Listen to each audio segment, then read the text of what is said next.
I flew lots of different airplanes, especially with the Air Force and the Marine Corps. I've loved them all, but the Harrier has been my absolute favorite airplane.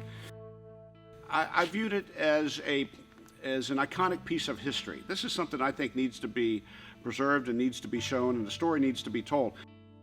Well, I received my wings of gold in 1979 at Kingsville, Texas, and was immediately signed to Cherry Point, North Carolina, to start Harrier transition training. At that time, the late 70s, the Harrier didn't have a very good reputation. In fact, when they read my orders aloud, a lot of the other pilots who were going to A4s and various other fleet airplanes started making dead bug jokes about it. I got called one day about they had an empty back seat in a two-seat Harrier, and they wanted me to come down and get exposed to it. The flight was absolutely eye-watering and life-changing for me. The acceleration was like a dirt bike right off of the. He said, "Are you ready to go?" "Yes, sir, I'm ready to go." He slammed the throttle forward. It threw me back in the seat, and at the end of a 8,000-foot runway, we were doing about 400 knots, 450 knots, and joining in formation on two other Harriers. We went out, did some dogfighting, we did some bombing, came back in and got a chance to hover it for about a second. And I said, wow, this airplane can do anything.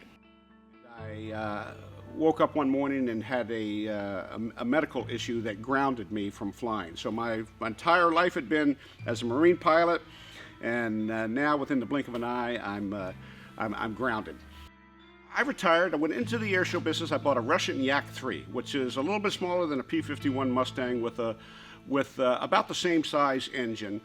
But I liked that airplane, but I couldn't give it away at air shows. It had that big Russian star on it, and some producers said, "No, yeah, I don't want a Russian airplane at my air show." And I got a phone call on a Monday morning from a aircraft dealer in the UK that said, most of the stuff is scrap. It's been cannibalized. It's missing the engine, missing half of the cockpit. You'd have to really be patient and have the right team to be able to put one together and fly it. But he says, but we found one.